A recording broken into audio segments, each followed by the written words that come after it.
Georgia, still the number one team in the country, kind of solidifying their spot as the number one team in the country. Not that Georgia fans would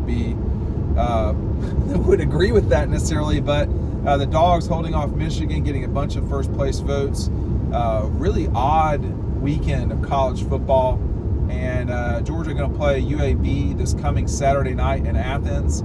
A chance for Georgia to get, kind of zone in on where they're going with things as we get ready for the start of the SEC season quickly here. I mean, obviously they played South Carolina. They held Spencer Rattler for 3 of 13 with 2 interceptions in the fourth quarter. Georgia's second half, the more you watch that game, was very impressive, to be honest with you. 21 points, a missed field goal. That's really the number one problem right now at Georgia, is cashing in on red zone opportunities for points, nevertheless touchdowns. So it was a little hard to believe that Spencer Rattler would play 16 of 18 for almost 200 yards like he did in the first half the whole game, and he couldn't. And, they stuck in there, South Carolina, but over time, it was just too much from Georgia. And, I watch all these wrap-up shows on CBS Sports cable network. I watch ESPN's wrap-ups. Besides Dan Mullen saying that LSU is the best team in the SEC at this point, nobody's really batting an eye to the way that Georgia's winning their games right now. And I mean, I think if you want to say LSU's the best team in the country, they had the best game on Saturday. I mean, they absolutely dominated Mississippi State. But could they go toe-to-toe with Georgia for 4 quarters? No, I would still take Georgia in that game, probably by a touchdown, something like that. Maybe a little bit fewer than 7 points. But I think, this team still has a ways to go offensively. But the good news for them is the Georgia defense, they're just so hard to deal with. They are constantly disruptive. They really played well in the second half. I don't think they played horrible in the first half either. To allow, not even, I think, 20 yards from South Carolina's running backs the whole day, they're going to need a lot of that over time. One thing, as I've been calling around on Sunday, I do wonder if Georgia's seen the best quarterback that it will see in the regular season. And, of course, by Jacksonville or beyond, the season can change, the year can change, things can change in a season. So I don't know. I think there's a lot that you've learned here if you're the Dogs. I also, they've got to take advantage of their opportunities in the first half. I think that the way that the clock is running so fast now, it makes it seem like you're not as in control as maybe you are. And, the mistake, the settling for a field goal, and then the settling for the field goal attempt, you're talking about something that could have been 14-all, or even Georgia had a 14-7 lead going into the half, turns into a South Carolina 14-3. And, that was real pressure for Georgia, being down like that, being down 11. They hadn't been down in a game since the Ohio State game. They hadn't been down like that since they lost to Florida in 2020. So they came back to win the game, which they deserve, credit for. But they only had 4 possessions in the first half, and one of them, if I'm not mistaken, it might have been 5, but one of them was hardly a possession. You had 30 seconds or 40 seconds on the clock. It wasn't a lot, or maybe it was a minute, and it became that because of the way that Georgia decided to go there at the end of the half. But the ball really is at a premium in the first half. So that was one of the fastest games. The Tennessee Martin game was absolutely slow. This game was really fast-paced, even though both teams threw it a ton when you look back on it. I mean, Spencer Rattler threw the ball 42 times. Georgia threw it 35. So there wasn't a lot of and South Carolina just kind of didn't even try to bother to throw the football. 16 I said throw. South Carolina's not even trying to run the ball. So I don't I don't know. I've still not watched the game on tape yet or on the TV.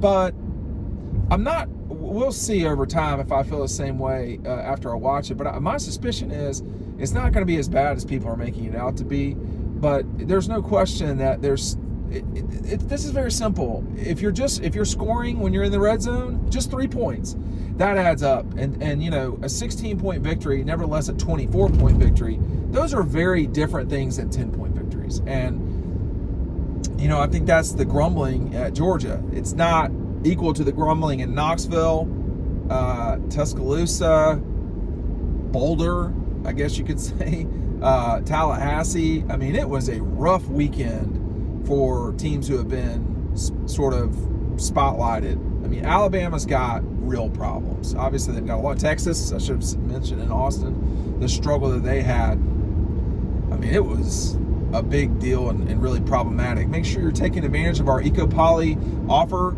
It's right down below. They don't just have seats. If you're really into tailgating, they've got Jenga sets. They've got cornhole sets. This is 20-year warranty, recycled, good. I mean, it's very good quality gear.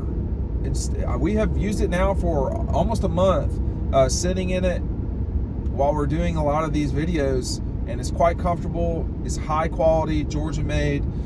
Take advantage of this offer. If you've got a backyard you're redoing, this is the way to go. It's quality now. It's not just something you're going to buy at a big box and then replace 2 years later. You're buying it for 20 years. So keep that in mind when you're checking them out. The link is right down below. I think, you know, I don't know why Ohio State's getting penalized and moving down in the rankings, but that happened. And, you know, so it was rough in the top 5. You know, Georgia probably had the best, most convincing win of you know, Texas, Florida State, Georgia, you know, obviously Tennessee, Alabama. You know, I think that Michigan was good against Bowling Green, but it wasn't anything. Like, a lot of people are not impressing right now. And a lot of that's just sports. The other team gets to play too. That's what Colorado learned about. I mean, you can think you're going to a coronation, and all of a sudden you've got a real fight on your hands. South Carolina is always going to play Georgia hard. Always. They view that game differently than Georgia does. Now, I don't know how else to explain it to y'all. It's a rivalry for them. It's not for Georgia. You saw that Saturday. That is on the coaches. They've got to get the players ready to go quicker.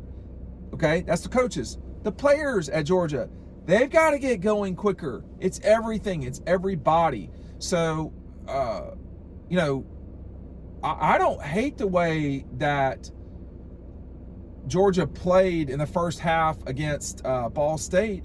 I thought that was fine. You just can't miss the field goals, right? And, you know, you can't settle for field goals. But Georgia's not just settling for field goals. They're settling for field goal attempts, which are not points. So 14-6 or, you know, 14-10, that's different than 14-3. But to their credit, they did play like champions. They fought through it. You're going to have hard games in your league, period. Ohio State did not look great in their opener against Indiana. They didn't, but they won, and they won by double digits. You know, I'm trying to think of, you know, there's only like 4 schools who have, and I wrote this in Leggy's Thoughts, there's only like 4 schools who have a conference win, and all of their games they've won by 10 points or more. That's Georgia, Ohio State, Duke, and I can't remember the other team. So, you know, like Oklahoma. Actually Texas has not played at a Big 12 school, so it's not Texas. But there's a lot of schools. There's probably 11 schools that have won all their games by double digits or more. But like Texas has not. I mean, that was not great. The other Oregon, they're not in that list either. So Colorado, they're not on there. So Washington, Notre Dame, Those two have been very consistent. Penn State's the other one. They're the fourth one because they won yesterday against Illinois. And there was some chirping about Penn State not looking so hot. But, y'all, it's not always a beauty pageant. Usually it's not. In fact, if you're winning easy, it really doesn't tell you a lot about, you always. It tells you about what you're going up against. And, Florida State's 2 wins, two of their 3 wins have been tight, hard-fought wins. The one that turned into a blowout over LSU because LSU got exhausted. And then the just total gut check at Boston College. Those are 2 really good wins. And here's why I say that. I mean, LSU looks like they've sort of recovered. I'll say that they look like they've recovered. You are going to play games like Florida State played against Boston College. You're going to play them no matter if you're in the ACC, the Big 12, the Pac-12, or the SEC. You're going to have to save yourself, if you want to call it that. There was a lot of discussion yesterday, just post-game a little bit, but certainly and those of us in the media talking about this seemed a lot like Missouri. This was far more comfortable and decisive a win than last year's Missouri game. I mean, Georgia, wasn't trailing the whole game going into the fourth quarter. I mean, Georgia had control of the game by the fourth. They just didn't end the game. And, this was much more like Georgia's game with, like, Kentucky last year or, I'm trying to think. There were several league games that, we romanticize everything. We just do. And we put a Hollywood spin ending on everything. Everything's great. Georgia had hard games last year. I mean, they blew out Oregon. They blew out South Carolina. They did at the start of the season. They also looked very lethargic against Samford at times, certainly against Kent State, against Missouri. They had a hard time at Mississippi State to some degree. And then the fight with Kentucky, that was just not a pretty game. This was a lot more like the win over Kentucky than the Missouri game, which means it's very possible that they could have a Missouri game coming up.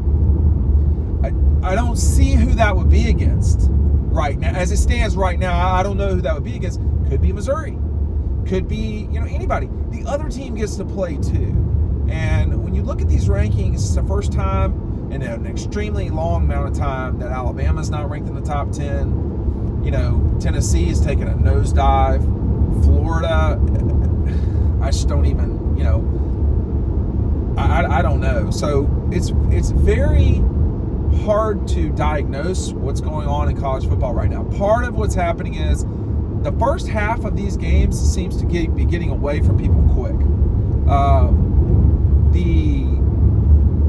There's no doubt that the transfer portal specifically has altered, Colorado, Florida State, South Carolina. If South Carolina has a running back that's playing for Florida State right now, that's probably a real nail biter yesterday, but he's not there, or wherever he's at. I think there's one at SC and one at Florida State, but I can't keep up with it. The Cox did not have a single running back that mattered in any way. I think the longest run for a running back yesterday was 7 yards. 7 yards. It's just not, that's not anything to be scared of. And Georgia ran for almost 200 yards on them. Now a lot of 189. So a lot of it was at the end of the game.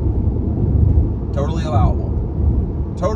It shouldn't end the game. Just when Georgia needed a first down was the first time they went 3 and out in the second half.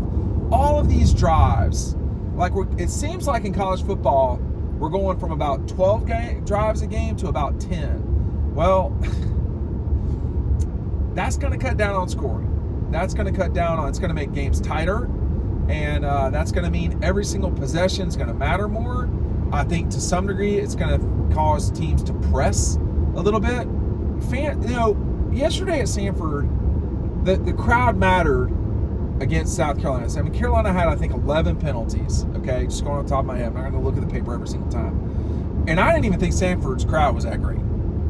So it tells you when Ole Miss comes to Athens, when Kentucky comes, the crowd, even not at an elite level, still matters a ton. But there's, for so much of this season so far, of the 12 quarters, the bulk of the 12 quarters, Georgia has not done dumb stuff. Yesterday they did, specifically in the kicking game, not special teams, not punting. That was not that bad. Start the game, kicking it out of bounds. It's not going to work. You cannot give someone the ball at near midfield.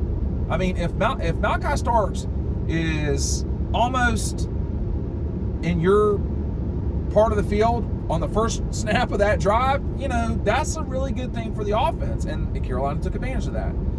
And Kirby and them, you want to talk about vanilla? They just want to see what the other guys say. They're almost okay. No, they're not. Now, I know they're not. They're almost okay with them scoring a touchdown at the beginning of the thing, just so they can see what they're going to do, so Georgia can react to that, adjust to that. But I just, you don't give away 10 yards or 15 yards on a kick. Don't do that. So there was that. And then I've talked too much about the field. Just make the field goals. And you know what happens to not even be in that position? Just score the touchdowns. Just score touchdowns. You're okay. It's okay to score quick, easy points. You can do that. It's totally allowable. So what I think Georgia is missing right now are the explosive plays that are the easy points. You don't even have to get into the red zone to score. You can score from the 30-yard line. You can score from from 60 yards out. That's allowable too. So I do wonder if this last half is a little bit of a turning point for the Dogs. Carson Beck was much more animated, into the game, etc. They were not playing with Mims for a lot of that time. I don't think that's what it was. I just think they kind of, this team has to realize they're not as good as maybe they think they are. Or, better yet, this team has to realize that no one cares how good they are. And that's probably the better way to put it. No one cares how good you are.